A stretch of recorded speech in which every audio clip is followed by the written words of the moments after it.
choose to support anything that is discipline, anything that does not provoke violence on the part of the paid consequences, because this is what they want to do. They want to kill some people.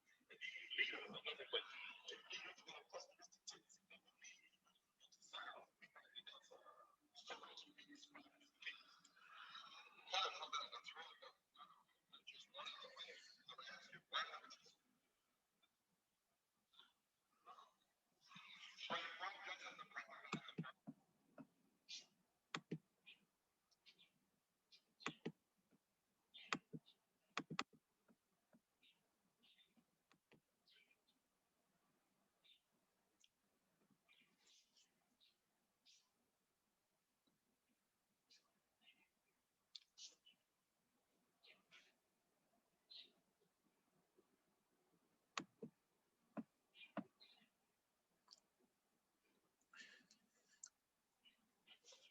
Good evening, happy Sunday. Hello, everyone. I hope that all are well. We hope that all are well today, that you're able to reach your highest level of mental, spiritual, and physical health today and all days. We hope you're well. We hope that if you celebrate so-called Valentine's Day, that you have the love of someone to celebrate it with, and if you're by yourself, that you know you're loved by humanity. And that we are just glad that you're able to join us today, and that you wanted to come in and participate in this session. We like to play videos beforehand, and since there's this movie about Fred Hampton, we wanted to show him, and Facebook has all of these strange copyright limitations, so a lot of you may not have been able to hear it, but you should go and check that out. You should read the books. There's an entire 500-something page book, The Assassination of Fred Hampton. You should never rely on any movie, no matter how well intended the movie is, to educate you about actual history. So we're glad you're here today for this topic, reparations, African intellectual creation and liberation. We are so happy to be here with you. And as always, we give extreme thanks to the indigenous people of the Western Hemisphere, whose land that we tread on every step that we take here. And we should be mindful of that this is their land. Just like if you had something stolen from you and you were walking one day and you saw the person who stole your valuable items holding your items, even if it was 10 years after the theft, you wouldn't say, oh, well, it's been 10 years, so, it's okay, it's theirs now. You would say, that's mine, and they stole it from me. They're a thief. And so this is still indigenous people's land. It will always be indigenous people's land, no matter how people feel about it or how you want to justify it or whatever is irrelevant. It's their land, and guess what? They are fighting a struggle to get their land back. And even if you don't see it, that does not mean it's not happening. We are involved in strong solidarity work with the indigenous people, so we see that struggle all the time. And trust me, it is happening, and we will do everything in our power to assist them in their efforts to gain their self-determination. So we support them, and we of course support our African ancestors who have fought from the Horn of East Africa all the way out to the shores of the Western Hemisphere, and all the way in between. They fought with dignity and integrity for our liberation.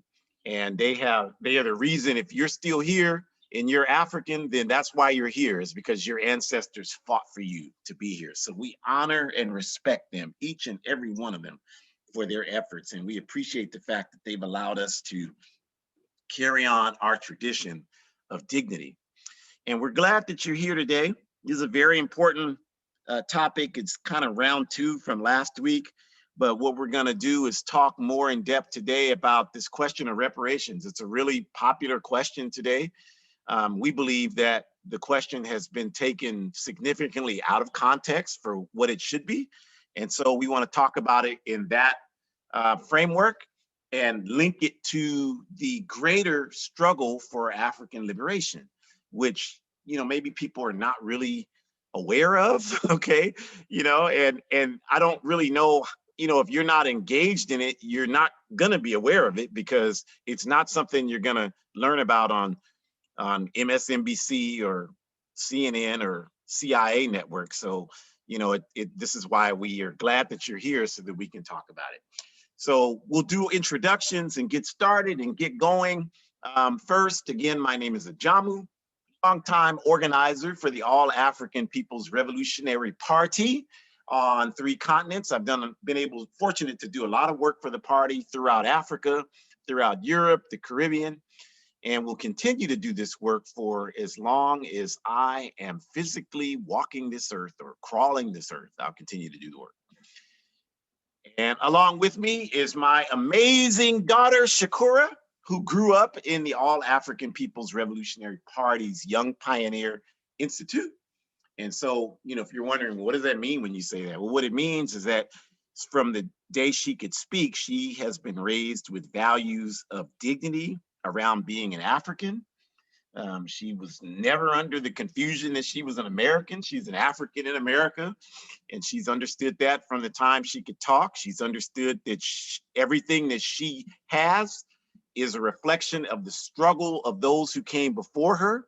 So she has a responsibility to use whatever skills she has to contribute to humanity. And she's never had any difficulty understanding that. And I'm just honored to be her dad. She and I don't make dance videos together. We could, we know how to do that, but we prefer to spend our time doing this type of work together. And I'm just honored to share this platform with her every week. And also, just going back to the party briefly, our objective, you all, is Pan-Africanism. Pan-Africanism, which we define as one unified socialist Africa, one unified socialist Africa. So what you have to do is throw out all the misinformation that you have, because if you've not studied Pan-Africanism, you don't know what it is. Nothing against you. I'm sure you're a wonderful person, but you don't know what it is. And so it's not anti-anybody. It's about the movement to bring about the fulfillment of self-determination for African people everywhere on earth. And if you want to understand it briefly, Kwame Nkrumah, who authored the book you see at the right, The Handbook of Revolutionary Warfare, 50 years ago, and Nkrumah wrote that until Africa is free, no African anywhere will be free. That means if you're born in Sacramento, California, New York, Rio de Janeiro, Brazil, Havana, Cuba, Port-au-Prince, Haiti, London, England, Nova Scotia, Canada, if you're of African descent, until Africa is free, you will not be free. And we believe that, and we are committed to that. And in this book, he laid out the strategy for how we could achieve one unified socialist Africa. And that strategy was to unite Pan-African formations on the ground in Africa who agree with this objective of one unified socialist Africa and who will form together as one fighting force to achieve it.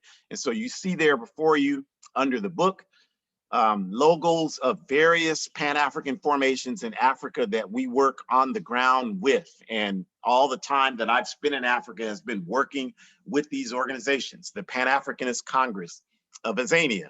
And Azania is the actual name of what you call South Africa. South Africa was the colonial name that was forced upon that region of Southern Africa. The PAIGC, the African Party for the Independence of Guinea-Bissau, the Democratic Party of Guinea, the PDG, 2 different countries, 2 different political parties, 2 more Pan-African formations. The Azanian People's Organization, the Amilcar Cabral Ideological School in Nigeria, the Zimbabwe Movement for Pan-African Socialists, the Pan-African Union for Sierra Leone, and many others. And so that's our work, and that's what we're engaged in. We have chapters worldwide and relationships with other liberation movements. So for people who think, well, they sound like they don't like white people, you know, and even though you haven't studied anything about Pan-Africanism, that's what you've been conditioned to believe, then it wouldn't make sense for us to tell you that we have strong mutual respectful relationships with the Irish Republican Socialist Party and their movement to liberate Ireland. We see that as central to our work to liberate Africa. We have strong relationships with the Filipino National Liberation Movement, the Palestinian National Liberation Movement, and of course, as we mentioned, the movements of the indigenous peoples of the Western Hemisphere. So again, we thank you for joining us today. And to get us started, as always, I turn it over to Shakura. Good evening, everyone. Thank you so much, Daddy. I truly appreciate that. And I, of course, echo a lot of what my dad has said. I just also hope that you all not only are finding a way to maintain your emotional safety and sanity, your physical safety and sanity. Where I am across the plantation, it is actually 12 degrees today. So I really do hope that whatever physical environments you are in, whatever physical spaces you are in, that you all are trying to find a way to be safe because we need all hands on deck to deconstruct capitalism and to make humanity take over. And so that means maintaining spiritual, emotional, physical safety, whatever that looks like. So I really do hope that you all are hanging in there and continuing to just do what works for you in terms of political education so that we really can help all people be free, no matter what their race, class, or gender is. On that note, I'm going to go ahead and get started so we can jump right into these slides. The word and concept, quote, reparations, end quote, is thrown around a lot these days. It must be stated that the honored history of using reparations as an issue to highlight the importance of the African liberation struggle on a worldwide basis has been carried out honorably over the last several decades by organizations like the Republic of New Africa, also known as RNA, and the National Coalition of Reparations for Blacks in America, also known as NCOBRA. Unfortunately, within the last several years, that struggle has been hijacked in a sense by forces, mostly who are not in the type of principled, independent organizations like RNA or NCOBRA. In fact, most of the voices being heard today are not in any organizations at all. This is an essential point because no one should ever be confused. Anyone talking about any aspect of what oppressed people need, when the people talking are not organizing to bring about those needs, isn't really concerned about our collective needs. The only other alternative to a lack of organizing work is an opportunistic agenda of personal enrichment. In other words, what these recent opportunistic voices have cracked is a backward narrative about the concept of reparations within frames is not within the context of our overall struggle for national liberation as African people on a worldwide basis, but as an individualized question of personal payments being deposited into your bank accounts. These people frame the question this way because they know that oppressed people need money in their bank accounts.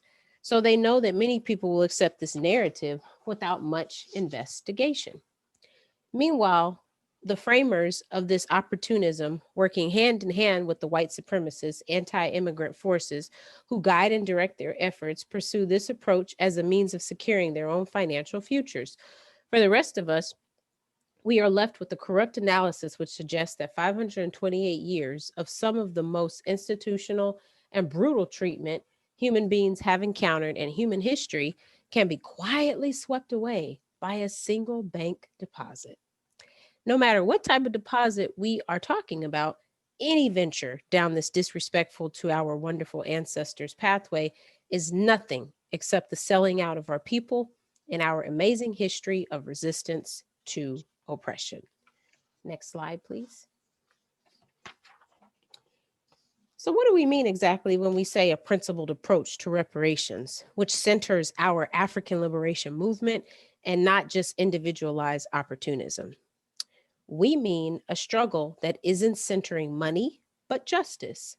For example, the Lakota people of the Dakotas or the Ogala Nation of indigenous people have repeatedly rejected offers by the criminal U.S. government to give them hush money for the theft of Paha, Sapa, or Black Hills, which you might know and call Mount Rushmore.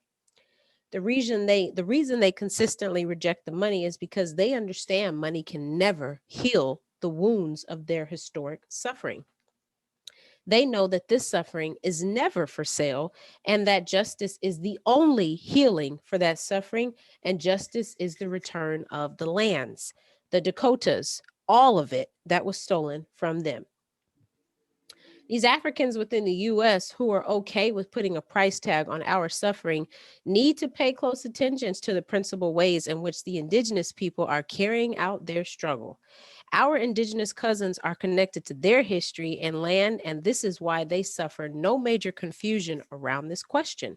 In comparison, a major component of getting us to accept our enslavement was cutting off our knowledge of who we are as Africans.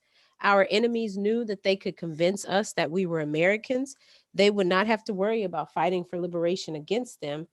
I'm sorry, they would not have to worry about us fighting for liberation against them, because all we would have is a vision for a better acceptance in this society, which has exploited and oppressed us.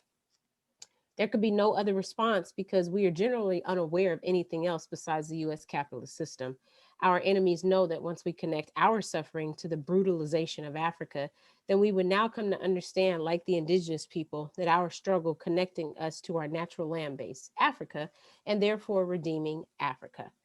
In other words, a healthy vision of reparations has to see reparations not as a negotiation with the terrorists who govern the capitalist system, which is built and is maintained on our backs, but as a portion of our national liberation struggle to achieve liberation from the capitalist system, therefore freeing up our vast resources to be returned to us so that we can use them as they are intended to serve the interest of Africa, African people, and the masses of humanity. Thank you so much. Thank you, daughter. Appreciate you. So carrying on this theme that Shakura just established for us, let's talk about this picture on the top left is in Johannesburg in Azania. Azania is Zulu, means land of the black faces. That's the name that Pan-Africanists give to Azania, the Pan-Africanist Congress of Azania, the Azanian People's Organization, our sister parties. That's what they call it. But you call it South Africa, most of you, because colonialism is that's the education we have. So here you see this young woman has a picture of the flag of the country, and they are engaged in a celebration. And this picture, if you change the flag to the American US slave rag, this could be a picture in Los Angeles or New York. It could be a picture in anywhere around the world. But if you were here last week, and even if you weren't, we talked about the De Beers Corporation.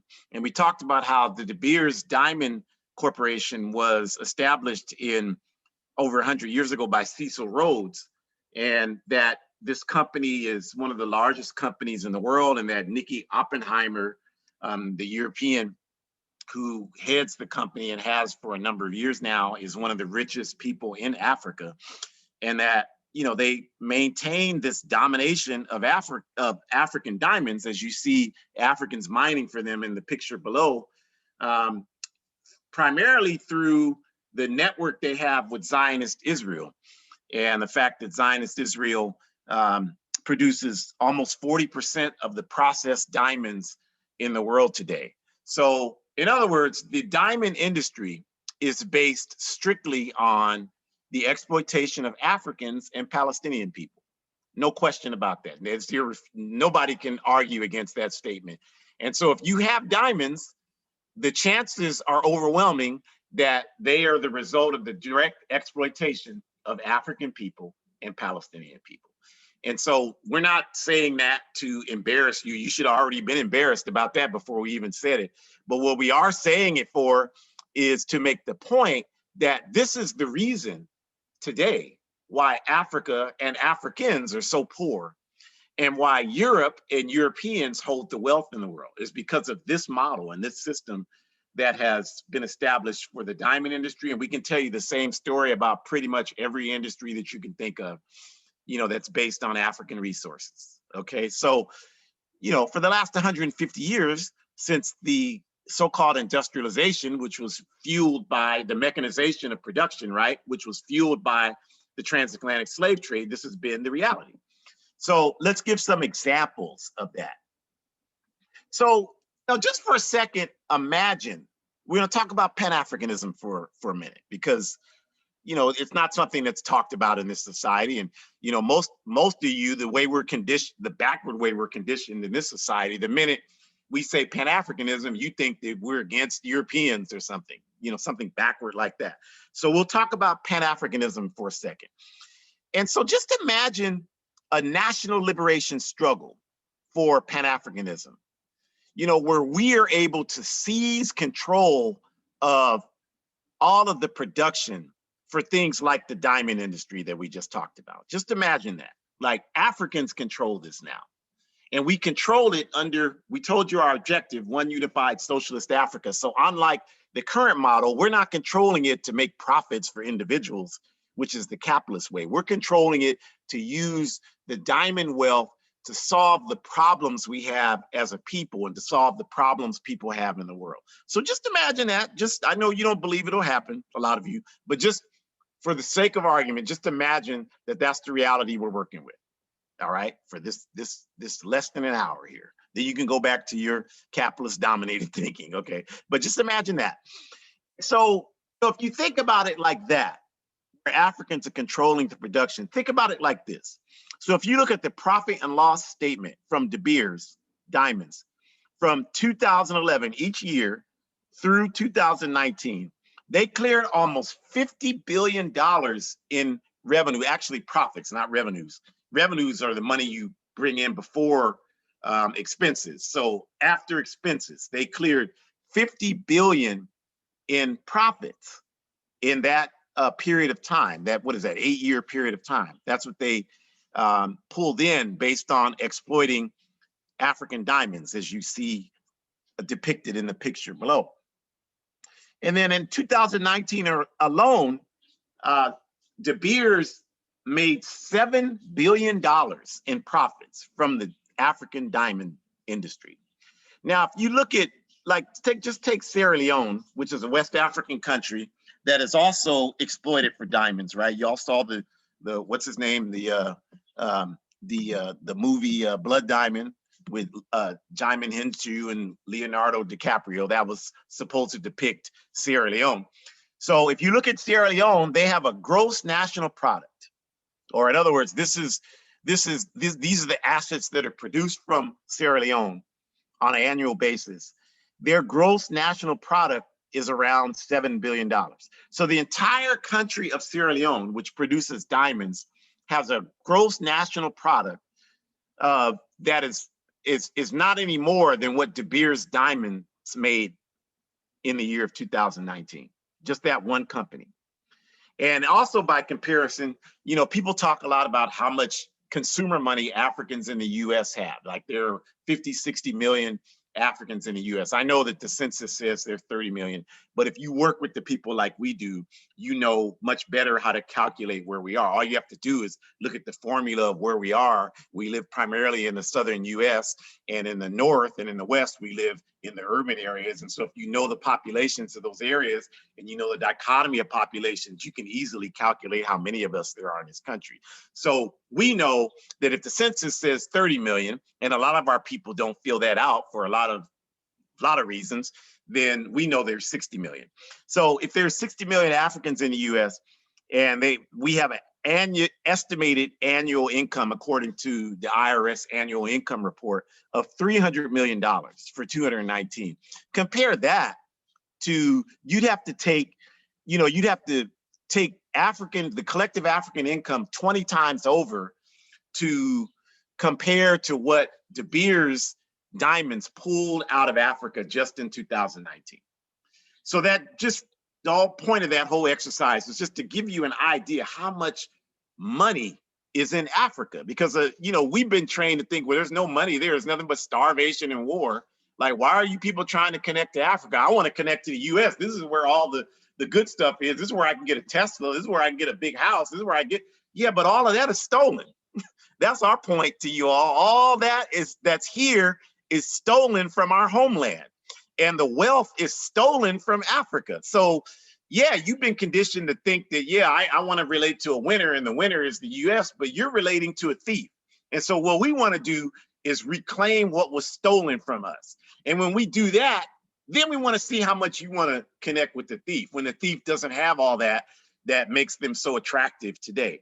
So when we're talking about Pan-Africanism, keep your vision now. I know it's a struggle, but keep it. This is the kind of world that we're talking about. These are the kind of things that we're talking about happening when we talk about that. So let's use another example, the auto industry, for example.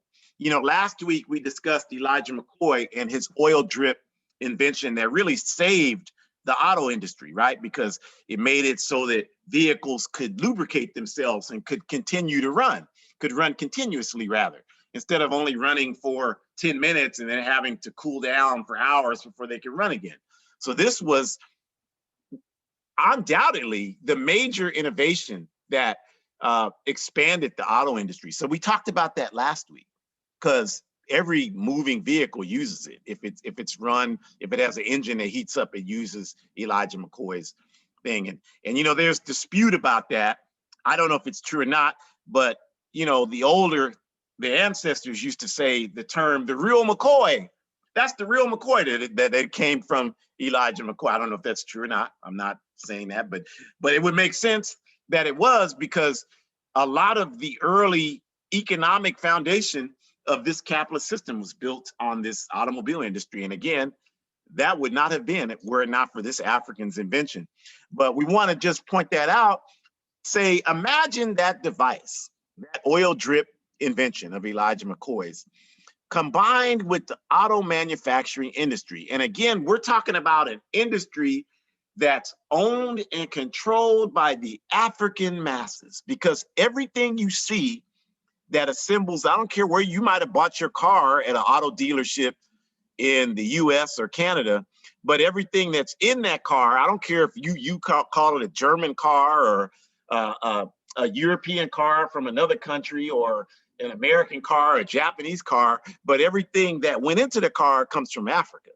The steel that the car was built with, and the zinc that was used to bend that steel, that's not in the US. That comes from Africa, y'all. That comes from the Congo, in Zimbabwe, in Azania. That's where that comes from. The rubber doesn't come from, that's not in California. That's not where that rubber comes from for the tires. That comes from Liberia, where all the rubber plantations are. A lot of the oil, a large percentage of the oil that's consumed in this country it doesn't come from the US. A very small percentage of it comes, a much larger percentage of it comes from Nigeria than from the US. So that's why you may call it a Japanese car or a German car. We call it an African car. And we should be controlling the production of the entire, I don't care if it's Toyota or Tesla or Ford or Chevrolet or whoever the hell it is, we should be the ones controlling that entire industry. So imagine that for a moment, that we are the ones controlling that industry. And we are doing it again under a scientific socialist model. And just bear with me, because I know you don't know what socialism is. And I know you've been told your whole life, the minute you hear the word, it's bad, it's evil, it's all of that. And you haven't bothered to pick up one book to read about it. But so since you haven't done that, bear with us for a few moments. We only have a little over 30 minutes left. Bear with us and just accept that for this model, we're operating under one unified socialist Africa, okay? So we're doing that. So this auto industry here, today, or 2019, Africa's combined gross domestic product, in other words, these are the assets that the entire continent, all 54 countries combined, produced for 1.5 billion people, because there are about 2.5 billion Africans on Earth. 1.5 billion of them live on the continent, and the rest of us are spread out among these plantations throughout the world. And so of the 1.5 billion people in Africa who represent this gross domestic product, for 2019, it was an estimated $2.7 trillion is what Africa produced as a whole, okay? So imagine our motto again, unified socialist Africa. Like, think about that. So the economic projections or estimations say that if Africa controlled the oil coming out of Nigeria, if Africa controlled the automobile industry, manufacturing industry, Azania, Zimbabwe, Congo, etc., and so forth. If Africa controlled the diamond production coming out of Azania and Zimbabwe and the Congo and Sierra Leone and Ghana, If Africa controlled the cocoa production coming out of Ghana and Togo and Cote d'Ivoire, if Africa controlled the cobalt production, which allows for us to have internet devices that can communicate through the internet, the only way it can be done is through this cobalt, which is only found in plentiful supply in the Congo and Mozambique, right? There's no cobalt in the ground in Los Angeles or New York or Chicago. You can't find it in Mexico City in plentiful supply. It's not in Ontario, Canada, or Vancouver, BC, Canada. It's not in London, England, or Paris, France. It's only found in plentiful supply in the Congo and Mozambique. So even if you're in California like I am using it, you're using it because it was exploited from the Congo and Mozambique. So imagine if we controlled all of that I just mentioned. These economic projections suggest that our African gross domestic product would increase from 2.7 trillion, which is what it was in 2019, to about $13 trillion, right? So it would increase dramatically, right? And it would certainly create a reality where the resources to alleviate health issues, poverty, not just for the African continent, but the entire African world would be resolved. Okay, so just bear with me. I know you're, but I understand. But just bear with me for that. Okay, so in comparison, the US gross domestic product, the entire US, and as you know, the US is the largest economy in the world, right? The entire US gross domestic product in 2019 was 21 trillion. So even with the scenario I just gave, you have to recognize that the point we've been trying to drill home is that the wealth that exists in the United Snakes is stolen wealth from Africa. So obviously, in order for Africa's gross national product or gross domestic product to increase, that would have to mean the gross domestic product or the gross national product in the United Snakes of America would have to diminish, you all. And so the US under this scenario could not have a $21 trillion national GDP in 2019. It would probably be more than cut in half. And Africa's gross domestic and gross national product would exceed that of this country. We know this. That's why we know when we have one unified socialist Africa, all of you all who are proud Americans, all you Africans that are proud Americans, you're going to be out Africaning us. We know this now. We're ready for it. You're going to be pushing us out of the way at the airport to get home. We understand this, and that's okay. But this is the reality that we're talking about when we talk about Pan-Africanism. This is what we want. And we see reparations as a part of this process that we're outlining for you all here. That's what it is. So that's how we have to think about it, right? So in other words, reparations, in our view, as Shakura so eloquently articulated, can never be defined as us sitting down with the people who hold the wealth, who are the descendants of the people who stole the wealth from us. We can't sit down with them and negotiate. There's no negotiating with terrorists. I don't know about you, but I don't negotiate with terrorists. I don't negotiate with any of them, anytime, any stretch of the way whatsoever. Right? I was sitting at the coffee shop not that long ago, and one of these right-wing terrorists came up to me. I had my sweatshirt on. You know, I wear political clothes, right?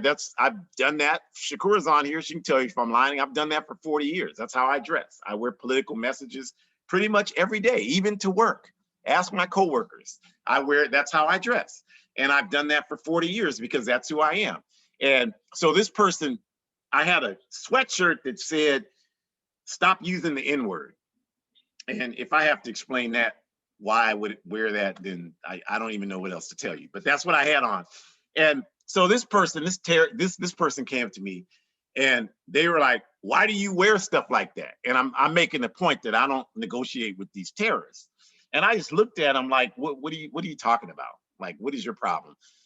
He's like, "Well, what does that mean, what you have on?" And I said, "Did you flunk English or something? You don't know what it means?" Like, you don't know how to read? What's your problem? Well, I know how to read. I said, so what is your problem? Because I'm busy. What do you want? He's like, well, I don't know why you would wear that. And he had on a Nike shirt. And I'm like, well, why would you wear that? That's the question you should be asking. Why do you wear Nike? Like, they're not paying you to wear that. So why do you wear that? I said, so this is what this reality is. I'm wearing something that reflects my values and my dignity. You're wearing a corporate image that is just exploiting you and using you for free advertisement. And you're questioning why I have on what I have on. I mean, that's as backward as it gets. So we don't negotiate with terrorists. So there's no way that we can sit down and talk about negotiating some payments. Shakur gave you the example of the indigenous people. That's the right way to do it. You don't negotiate with these people. They want their land back. And if we had enough sense to know who we are, we would want the exact same thing.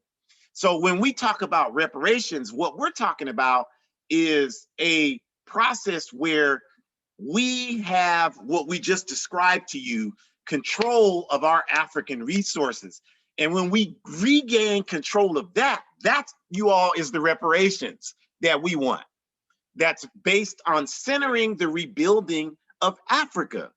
It has to be centered around that. It can't just be centered on you getting a check deposited into your Bank of America account that you're just going to turn around and spend back with the capitalists, like Bank of America, who wouldn't even be here if they had not exploited our ancestors being enslaved.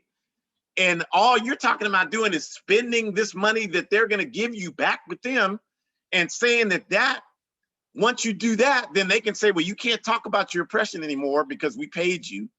You know, they'll have you sign, they'll have one of those things, you know how they do it, on the back of the check. And it says, once you cash this check, y'all can't talk about oppression no more. And some of us will be so eager to cash that check, because it'll be $1,000 or $10,000 or $50, who cares what it is, that you won't even care about that, and you'll do it, but then you won't be thinking it through, because we don't think things through like this. And so 5 years later, you'll be talking about how you were discriminated. No, you can't talk about being discriminated. We paid you on that. That's over with. So that's the reality you set in motion when you put your oppression, you put a price tag on your oppression. There can be no price tag on our oppression. I don't even understand.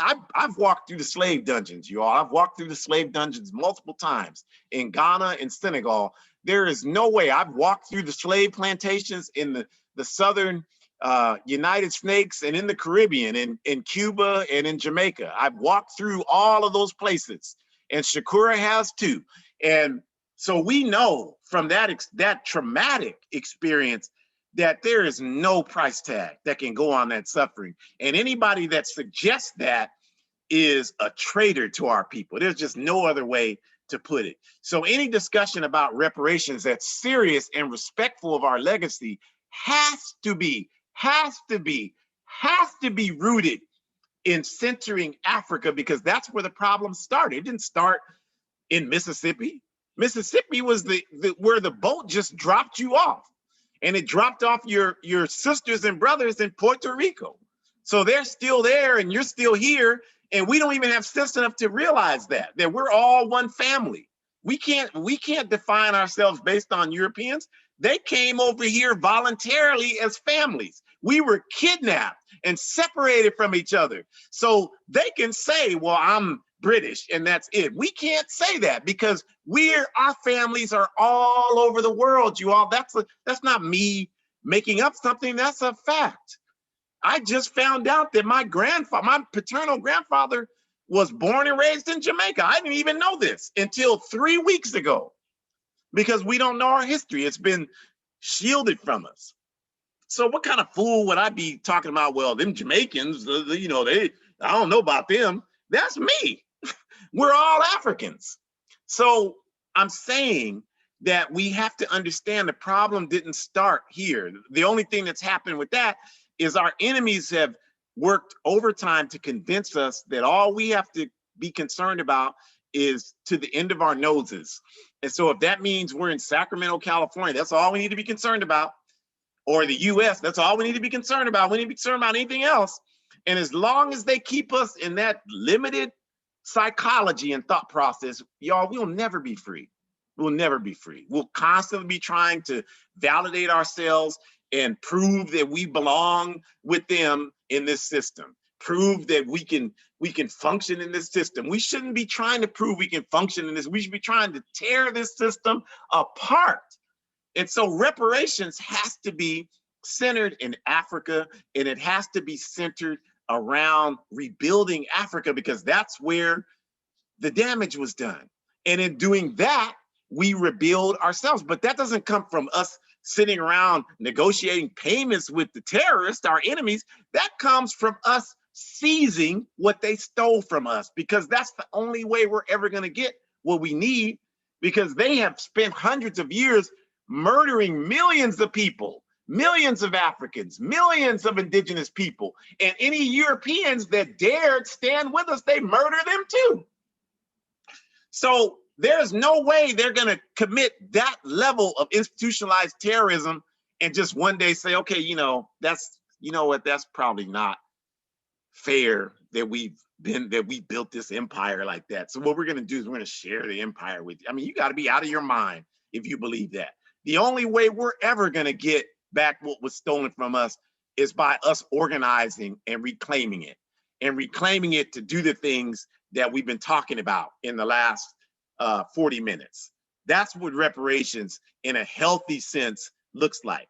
Now, some of you don't care about any of that because all you care about is money. And so you just want to get paid.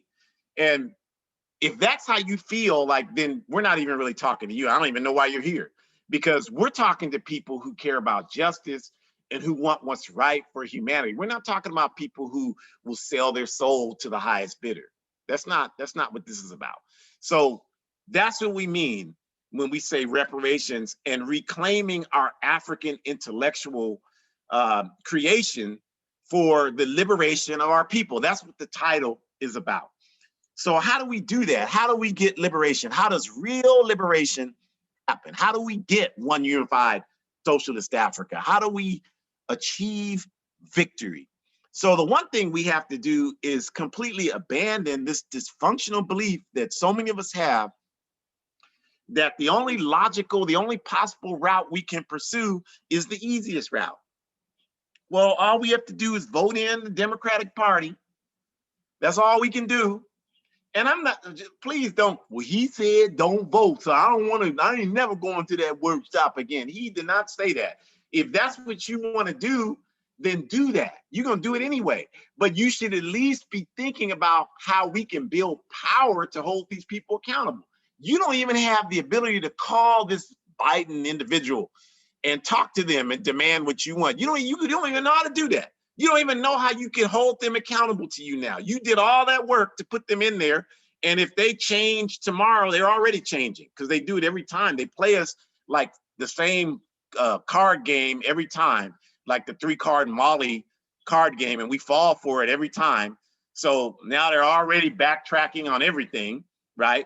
And so when they do that, you don't even have a way to challenge them on. You don't even know. All you can do is get a phone recording. That's the best you can do. You can't even go and talk to them. You can't even get within 2,000 feet of them. So all we're saying is, if that's what you're going to do, at least have a plan so that they have to acknowledge you and deal with you. That's all we're saying. We're not going to do that. That's not our work. Our work is revolution. But if that's what you're going to do, you should at least be doing that. So nobody here is telling you not to do that. We're just saying we got to really think about how we're doing it, because we always want to take the easy route. We always want to do what's easier. And how has that worked out for us, you all? It has not worked for all. It might be easier for you individually. And again, like some of you, that's all you care about. You only care about, making things easier for you. And if that's really how you feel, I don't know why you're coming here for this, because you're just going to get beat up all the time if you come here for this. Because to us, the greatest crime of humanity is being ungrateful. And nothing you have belongs to you yourself. If you're everything you have, I don't care who you are, African, European, indigenous, Asian, man, woman, non-gender binary, dog, cat, roach, rat, I don't care what you are. Everything you are, you owe a debt for. Somebody came before you and sacrificed so you could have it. In the case of our African people, everything we have, education, housing, jobs, income, retirement, pension, all the stuff we have, somebody struggled for us to have it. Somebody struggled for us to have it. All of you Europeans, somebody struggled for the 8-hour workday. You know, people were killed to get the 8-hour workday. Do you know that? So if you have that now, you owe a debt for that. That doesn't belong to you. It's not because you got a degree that you got it. You got it because people paid a price. So you are in debt, whether you like it or not. You have a responsibility to use whatever benefits you have to make this world a better place. And there's no way around that if you're a just person. Again, if you're not a just person, we're not talking to you. You're a sellout, so just go sell out. The people will take care of you when we get organized enough to do that. But if you're a just person, a person who believes in justice and wants what's right for humanity and doesn't discriminate against anybody except the people on top who are oppressing everybody, then you have to accept the fact that there can be no shortcuts, you all. That, you know, if you have children, you haven't raised your, what kind of, who here has raised their children? Well, whatever you do in life, always look for the easy route. Always, when you go to school, look for don't study. Try to cheat, try to get somebody else's answers. This philosophy will work well. Is that how you raise your kids? Is that how your parents raised you? Like, no, you have to understand the African proverb, if you see me fighting a bear, help the bear, throw honey on me, because that's the kind of mentality it unfortunately is going to take. Not even unfortunately, that's the mentality it's going to take for us to be free. So we got to get out of this thing. We're always trying to take shortcuts and we don't want to be uncomfortable. We don't want to struggle. Like, that's a privilege that you are adopting that you have no right to adopt. You know, you walk through those slave dungeons, our people had no opportunity to say, well, I don't want to be uncomfortable today. They struggled so that we could be here today, so that we could have a better life. So you have no right to take that position. You're supposed to struggle. That's why you're here. And if you don't have the strength to do it, then you got to do the work to create that. But we're not going to let you be comfortable and just stealing what the people have struggled for so you could hoard it for yourself and you do nothing to contribute to our advancement. You don't deserve to live if that's what you're doing. I'm sorry, but that's the truth. I'm not even sorry. Take that back. So organization is the only way to get what we need and deserve. And organization means we have to get people involved in constant political education work, political work. We have to do that. And we have to have an action program that's guided by political education towards our liberation on a full-time basis. So what that means, you all, is that you should be in an organization struggling for justice. You should be in an organization. You should start an organization if you're not in one and you don't see one you want to get in. You might say, well, I've never heard of this All African People's Revolutionary Party and this guy, and he's indoctrinated his daughter and she's a robot, and somebody Kwame Ture indoctrinated him, so he's a robot, and so I can't stand them, so I would never join something like that. Okay, that's fine. You know what? We would not even argue with you if that's what you said. We wouldn't argue with you for 2 seconds. What we would tell you, though, is that you have to be in some organization working for justice. So you should join another organization. You should join the Republic of New Africa. You should join one of these well, I don't want to join them because I'm not no African, I'm an American. Okay, we're not even going to argue with that, even though we think that you're 100% confused. But we would tell you that you have to start the I ain't no African, I'm an American, and I'm never going to that workshop again organization. You got to do that today. And for your I ain't never going to that workshop again organization, you're going to need a political education program, because this system is designed to confuse you 24/7, 365 days a year. Now, a lot of people are talking about the movie Judas and the Black Messiah.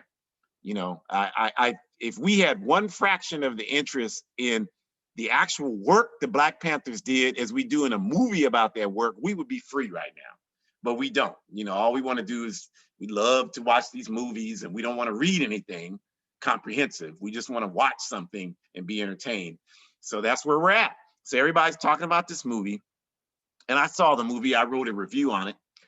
And it was a decent movie. I mean, I commend the people that made the movie. It's much better than most of these movies that talk about our political soldiers by far. But that in and of itself does not mean that that's enough. you know, and I don't want to give the movie away. If you want to read the review, you can read it. I'll show you how to do that in a second. But I'm just making the point that, you know, even with well intentions, there's serious flaws. There's going to be serious flaws in any movie, because no capitalist movie producing corporation is going to finance a movie that's educating us on how to throw the system that produced that corporation. That's just, as Audre Lorde know, you can't deconstruct the master's house with the master's tools. I mean, that's just common sense. So that's not going to happen. So I don't care how good the movie is. Those of us who participate in the struggle can tell you where the shortcomings are. And I'll just tell you this: anything that tries to humanize the Federal Bureau of Investigation. I know some of you all, like, you wanted to be FBI agents, and you probably still do. Some of you on here probably are FBI agents. It's your job to monitor this work. And so you have a completely distorted perspective of that. But we're here to tell you that it's irrefutable to say that the FBI, since its inception in the 19s and the 20s, has served the role of sabotaging African liberation. From the Garvey movement up through present day, they have done that. And so there's no way that any effort to humanize the FBI is anything other than an effort, whether it well-intentioned or unintentional. What the end result is it serves to humanize our enemies. And if we humanize our enemies, then we are never going to see the necessity of overthrowing our enemies. And whether we realize it or not, that's the whole idea, you all. So that's why political education is so important, because I don't have to rely on Judas and the Black Messiah to educate me about Fred Hampton and the Illinois chapter of the Black Panther Party, because I've read The Assassination of Fred Hampton by Hawes, written in 2011. I read the FBI's secret war against the Black Panther Party and the American Indian movement by Ward Churchill and Jim Vanderhill. In 1987, I read that book. I got both of those books the day they came out. I got them, which is my typical practice. And I had them read within days. And I've read COINTELPRO papers and all of those books, so I know the history. So you got to do that. And I've studied these books in groups with other people in our All African People's Revolutionary Party work study process. So I know this practice. And I don't know it as an individual. I know it as a part of a collective. Shakura knows it. All of us who participate in this process know it. So we don't need to depend on a Hollywood movie to educate us. Watch the movie. It's a great movie. I enjoyed the movie. I'm not telling you, because you all don't listen. So he said, don't watch them. No, he didn't say that. Watch the movie. But if the movie is all you know about Fred Hampton and the Illinois Black Panther Party, you should be ashamed of yourself if you know how to read. That's what I'm saying. You should be ashamed of yourself if you know how to read. So political education is essential, y'all. We have to be engaged in that. And there are many processes in which you can get political education. You can go, if you want to join the All African People's Revolutionary Party, and you should. And a lot of you are contacting us from these workshops, and we certainly appreciate you. People I know and don't know, most I don't know, which is wonderful, because people listen to this all over the world, which is outstanding. But you can go to our site, aaprp-intl.org, and you can inquire, and we would love to work with you. And if you want to read some of the articles that I write, I have a blog, a betterworld.me, a John Mulumi's Truth Challenge. As I said, I had a review I wrote on Friday night on Judas and the Black Messiah. If you've seen the movie and you want to get another perspective on it, you just like, man, I really need to know more. I see all these people on social media. I saw the movie, I don't know what to think. Well, you should know what to think. That's because you're not engaged in political education.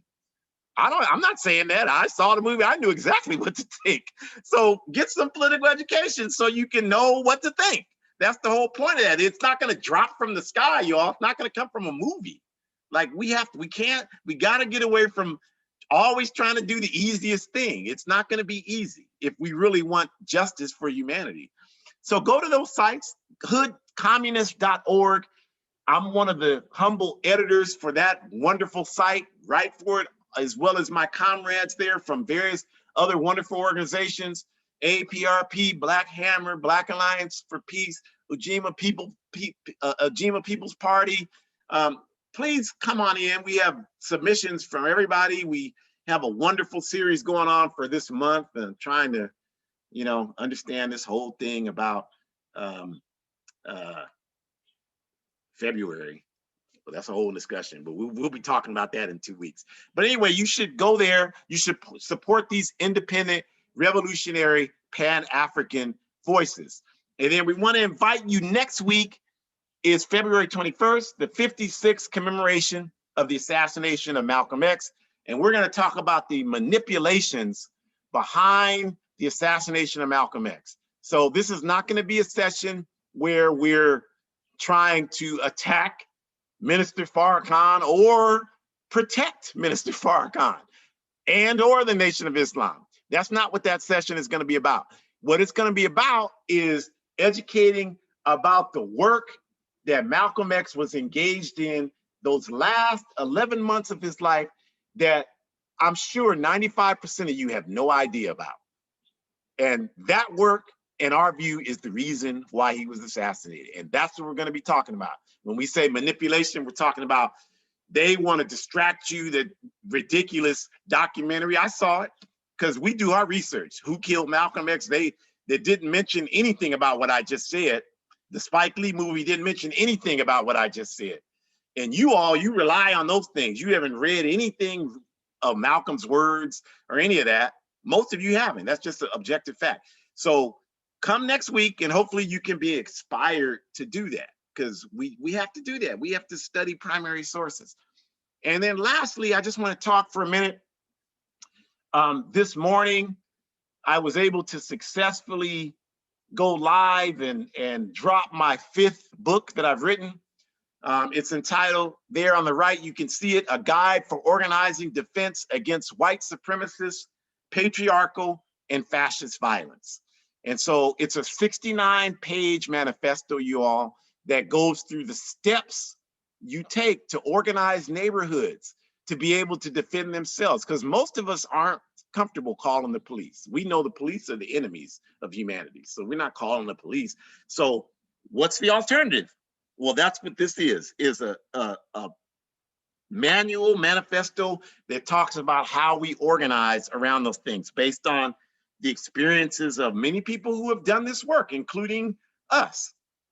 So we ask that you support it. And yes, it is only on Amazon, and we do not need your lecture about Amazon. We understand that Amazon is a criminal corporation, but we also know, I just told you, this is not my first book, it's my 5th one. I've worked with multiple publishers, and I'm here to tell you, each and every one of them has ripped me off. The publishing industry is a criminal enterprise. So if you're publishing books, the question is not who you're going to publish with, it's what criminal that you're going to publish through. That's the question. If you're anybody who's published books knows this. And there is no lineup of warehouses of publishers that are lining up to publish revolutionary Pan-African literature. That does not exist, you all. I've looked for it. I've spent years looking for it. Trust me. So that's not there. So, you know, and it's interesting that Africans never say that. Indigenous people never say it. Like, I tell them about this, they're like, oh, where do I get it? And they get it. It's just Europeans. Well, I don't deal with Amazon. Well, you know, clearly you know nothing about our struggle and what we have to go through to get our stuff out there. That's all we're trying to do. Not trying to support Amazon. Just like when I go to Safeway to buy some cereal, I'm just trying to eat. I'm not trying to support Kroger. That's not what that's about. And I don't have any moral issues about that because I spend my life organizing to build capacity to overthrow all of them.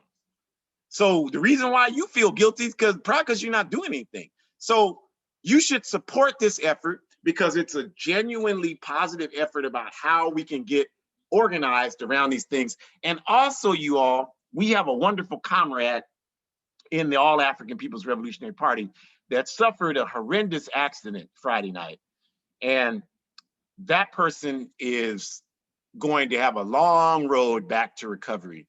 And many of you know this because you've donated to the page to help them. And we certainly honor and appreciate you for doing that, but they're gonna need more. So what I'm gonna do is whatever proceeds I make from this book, 100% of that is gonna go towards this comrade, at least for the next few months.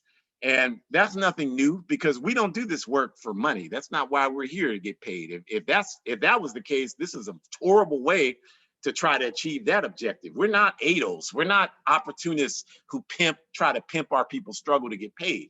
So every book I've made, I told you I've written 5 of them now. Every one of them, I've used money to send youth to Africa, to fund our political work, community work, all of that, every cent. I probably pocketed, out of all 5 books combined, a total of about $200. And I've used that to pay for meals for me and my comrades.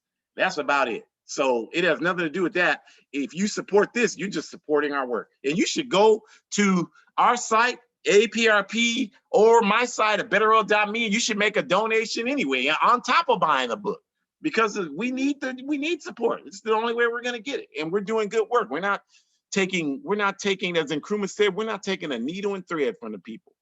We're giving way more back than we consume, because that's the only way we know how to live, because we're committed to making this world a better place. So, a guide for organizing defense against white supremacist, patriarchal, and fascist violence. It's only $8 paperback, you all, $5 Kindle. I wanted to keep the price down so that people could afford it, because it's valuable information. I guarantee you, if you get it, you read it, you'll like it. You'll be inspired by it. So support all of these literary forces that are designed to help us become free. Thank you for joining us. Tune in next week for the manipulations about the assassination of Malcolm X. We appreciate each and every one of you. If we didn't love you, we wouldn't come at you as hard as we do. We wouldn't even care. The reason why we come at everybody like that is because, y'all, we want to be free. And we know we can't be free if we keep going like we're going right now. It's not going to happen. We got to push each other. We got to push each other. So we do it out of love. So be strong, be safe, be well, maintain your mental, physical, and spiritual health. Organize, join an organization, smash patriarchy. Have a great rest of your Sunday afternoon. Forward ever, backwards never.